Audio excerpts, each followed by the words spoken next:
नमस्कार दोस्तों, आपका हमारी वीडियो में स्वागत है। शनिवार को अधिपति देव शनि देवता का दिन कहा जाता है। शनि देवता व्यक्ति को उनके कर्मों के अनुसार फल देते हैं, इसलिए इन्हें न्याय का देवता कहा जाता है। कहते हैं कि शनि की दृष्टि जिस मनुष्य पर पड़ जाए, या तो वो राजा बन जाता है या बिल्कुल रंक।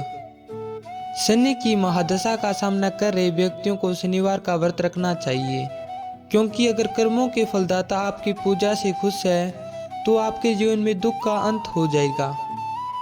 शनिवार व्रत एवं पूजा विधि। शनिवार के दिन ब्रह्मा मुहूर्त में उठकर नदी या कुएं के जल से स्नान करें। तत्पश्चात पीपल के वृक्ष पर जल अर्पण करें। लोहे से बनी शनि देवता की मूर्ति को पंचामृत में स्नान कराएं। फिर इस मूर्ति को चावलों से बनाएं। 24 दल के कमल पर स्थापित करें। इसके बाद काले तिल, फूल, धूप, काला वस्त्र व तेल आदि से पूजा करें। पूजन के बाद पीपल के वृक्ष के तने पर सूत के धागे से 7 परिक्रमा करें। इसके पश्चात निमन मंत्र से शनिदेव की प्रार्थना करें। इसी तरह 7 शनिवार तक व्रत करते हुए शनि के प्रकोप से सुरक्षा के लिए शनि मंत्र की सुविधाओं से राहु की कुदृष्टि से सुरक्षा के लिए ध्रुवा की संविधा में केतु से सुरक्षा के लिए केतु मंत्र में कुशा की संविधा में कृष्ण जो काले तिल में 108 आहुति प्रत्येक के लिए देनी चाहिए। फिर उनकी क्षमता अनुसार ब्राह्मणों को भोजन कराएं तथा लघु वस्तु धन आदि का दान करें और दिन भर मन में शनि देव का ध्यान करें। इस तरह शनि देव का व्रत रखने से दुर्भाग्य को भी सौभाग्य में बदला जा सकता है तथा हर विपत्ति दूर होती है। शनिवार व्रत महत्व। शनिवार के दिन व्रत करने से शनि ग्रह का दोष समाप्त हो जाता है। भविष्य में आने वाले शनि के प्रकोप से भी बचा जा सकता है। शनि की 7.5 और ढैयक से छुटकारा मिलता है और बिगड़ा हुआ काम पूरा होता है। इससे नौकरी और व्यापार में सफलता तो मिलती ही है, साथ सुख समृद्धि मान सम्मान और धन यश की भी प्राप्ति होती है। शनिवार के दिन व्रत रखने से घर में सुख और शांति रहती है।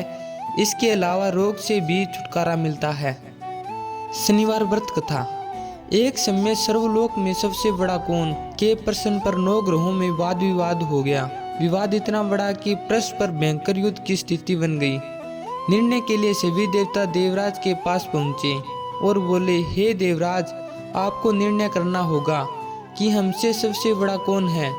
देवताओं का प्रश्न सुनकर देवराज इंद्र उलझन में पड़ गए। इंद्र बोले, मैं इस प्रश्न का उत्तर देने में असमर्थ हूँ। हम सभी पृथ्वीलोक में उज्जैन नगरी में राजा विक्रमादित्य के पास चलते हैं। देवराज इंद्र सहित सभी ग्रह देवता उज्जैन नगरी में पहुंचे। महल में पहुंचकर जब देवताओं ने उनसे अपना प्रश्न पूछा तो राजा विक्रमादित्य भी कुछ देर के लिए परेशान हो उठे, क्योंकि सभी देवता अपनी अपनी शक्तियां के कारण महान थे। किसी को भी छोटा या बड़ा कह देने से उनके क्रोध के प्रकोप से भयंकर हानि पहुंच सकती थी। अचानक राजा विक्रमादित्य को एक उपाय सूझा और उन्होंने विभिन्न धातुओं स्वर्ण, रजत, चांदी, कांसा, तांबर, तांबा, शीशा, रांगा, जस्ता, अमरक व लोहे के 9 आसन बनवाए। धातुओं के गुणों के अनुसार सभी आसनों को एक दूसरे के पीछे रखकर उन्हें देवताओं को उन्होंने अपने सिंहासन पर बैठने को कहा। देवताओं के बैठने के बाद राजा विक्रमादित्य ने कहा, आपका निर्णय तो स्वयं हो गया। जो सबसे पहले सिंहासन पर विराजमान है वही सबसे बड़ा है। राजा विक्रमादित्य के निर्णय को सुनकर शनि देवता ने सबसे पीछे आसन पर बैठने के कारण अपने को छोटा जानकर क्रोधित होकर कहा, राजा विक्रमादित्य, तुमने मुझे सबसे पीछे बिठाकर मेरा अपमान किया है। तुम मेरी शक्तियों से परिचित नहीं हो। मैं तुम्हारा सर्वनाश कर दूंगा।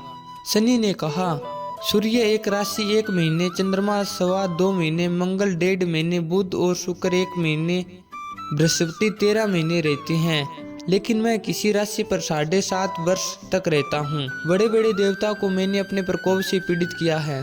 राम को 7.5 के कारण ही वन में जाकर रहना पड़ा और रावण को 7.5 के कारण ही युद्ध में मृत्यु का शिकार बनना पड़ा। राजा, अब तुम भी मेरे प्रकोप से नहीं बच सकेगा। इसके बाद अन्य ग्रहों के देवता प्रसन्नता के साथ चले गए, परंतु शनिदेव बड़े क्रोध के साथ वहां से विदा हुआ।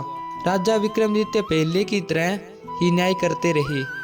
उनके राज्य में सभी स्त्री पुरुष बहुत आनंद से जीवन यापन कर रहे थे। कुछ दिन ऐसे ही बीत गए। उधर शनि देवता अपने अपमान को भूले नहीं थे। विक्रमादित्य से बदला लेने के लिए एक दिन शनिदेव ने घोड़े के व्यापारी का रूप धारण किया और बहुत से घोड़ों के साथ उज्जैन नगरी में पहुंची। राजा विक्रमादित्य ने राजा में किसी घोड़े के व्यापारी के आने का समाचार सुना तो अपने अश्वपाल को कुछ घोड़े खरीदने के लिए भेजा। घोड़े बहुत कीमती थे। अश्वपाल ने जब वापस लौटकर इस संबंध में बताया तो राजा विक्रमादित्य ने स्वयं आकर एक सुंदर व शक्तिशाली घोड़े को पसंद किया। घोड़े की चाल देखने के लिए राजा उस घोड़े पर सवार हुए तो वह घोड़ा बिजली की गति से दौड़ पड़ा। तेजी से दौड़ता घोड़ा राजा को दूर तक जंगल में ले गया और फिर राजा को वहां गिराकर जंगल में कहीं गायब हो गया। राजा अपने नगर में लौटने के लिए जंगल में भटकने लगा, लेकिन उन्हें लौटने का कोई रास्ता नहीं मिला। राजा को भूख प्यास लग गई। बहुत घूमने पर उसे एक चरवाहा मिला। राजा ने एक सेठ की दुकान पर बैठकर कुछ देर आराम किया।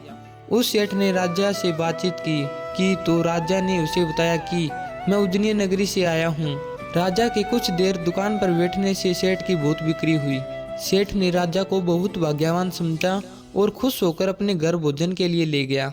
सेठ के घर में सोने का एक हार खूंटी पर लटका हुआ था। राजा को उस कमरे में छोड़कर सेठ कुछ देर के लिए बाहर गया।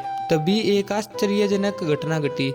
राजा के देखते देखते सोने की उस हार को खूंटी निगल गई। सेठ ने कमरे में लौटकर हार को गायब देखा तो चोरी का संदेह राजा पर ही किया क्योंकि उस कमरे में राजा ही अकेला बैठा था। सेठ ने अपने नौकरों से कहा कि इस परदेशी को रस्सियों से बांध नगर के राजा के पास ले चलो। राजा ने विक्रमादित्य से हार के बारे में पूछा तो उसने बताया कि उसने देखते ही देखते खूंटी ने हार को निगल लिया। इस पर राजा ने क्रोधित होकर चोरी करने के अपराध में विक्रमादित्य के हाथ पांव काटने का आदेश दिया। राजा विक्रमादित्य के हाथ काटकर उसे नगर की सड़क पर छोड़ दिया। कुछ दिन बाद एक तेली उसे उठाकर अपने घर ले गया और उसे अपने कोल्हू पर बिठा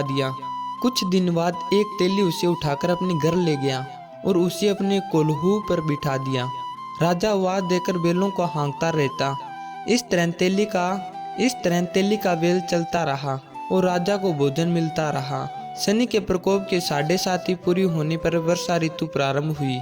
राजा विक्रमादित्य एक रात मेघ मल्हार गा रहा था कि तभी नगर के राजा की लड़की राजकुमारी मोहिनी रथ पर सवार उस तेली के घर के पास से गुजरी। उसने मेघ मल्हार सुना तो उसे बहुत अच्छा लगा और दासी को भेजकर गाने वाले को बुला लाने को कहा। दासी ने लौटकर राजकुमारी को अपंग राजा के बारे में सब कुछ बता दिया। राजकुमारी उसके मेघ मल्हार से बहुत मोहित हुई। अंततः सब कुछ जानकर भी अपंग राजा से विवाह करने का निश्चय कर लिया। राजकुमारी ने अपने माता पिता से जब यह बात कही तो हैरान रह गई। रानी ने मोहिनी को समझाया, बेटी तेरे भाग्य में किसी राजकुमारी की रानी होना लिखा है, फिर तू उस अपंग से विवाह करके अपने पांव पर कुल्हाड़ी क्यों मार रही है। राजकुमारी ने अपनी जिद नहीं छोड़ी। उसने जिद पूरी करने के लिए अपने भोजन करना छोड़ दिया और प्राण त्याग करने का निश्चय कर लिया। आखिर राजा रानी को विवश होकर अपंग विक्रमादित्य से राजकुमारी का विवाह करना पड़ा। विवाह के बाद राजा विक्रमादित्य और राजकुमारी तेली के घर में रहने लगे। उसी रात स्वप्न में शनिदेव ने राजा से कहा, राजा तुमने मेरा प्रकोप देख लिया, मैंने तुम्हें अपने अपमान का दंड दिया है। राजा ने शनिदेव से क्षमा करने को कहा और प्रार्थना की, हे शनिदेव, आपने जितना दुख मुझे दिया है अन्य किसी को न देना। शनि ने कुछ सोचकर कहा, राजा मैं तुम्हारी प्रार्थना स्वीकार करता हूँ। जो कोई स्त्री पुरुष मेरी पूजा करेगा, शनिवार को व्रत करेगा, मेरी व्रत कथा सुनेगा, उस पर मेरी अनुकंपा बनी रहेगी। प्रातःकाल राजा विक्रमादित्य की नींद खुली तो अपने हाथ पांव देखकर राजा को बहुत खुशी हुई। उसने मन ही मन शनिदेव को प्रणाम किया। राजकुमारी भी राजा के हाथ पांव सही सलामत देखकर आश्चर्य में डूब गई। तब राजा विक्रमादित्य ने अपना परिचय देते हुए शनिदेव के प्रकोप की सारी कहानी सुनाई। सेठ को जब इस बात का पता चला तो दौड़ता हुआ तेली के घर पहुंचा और राजा के चरणों में गिरकर क्षमा मांगने लगा। राजा ने उसे क्षमा कर दिया क्योंकि यह सब तो शनिदेव के प्रकोप के कारण हुआ था।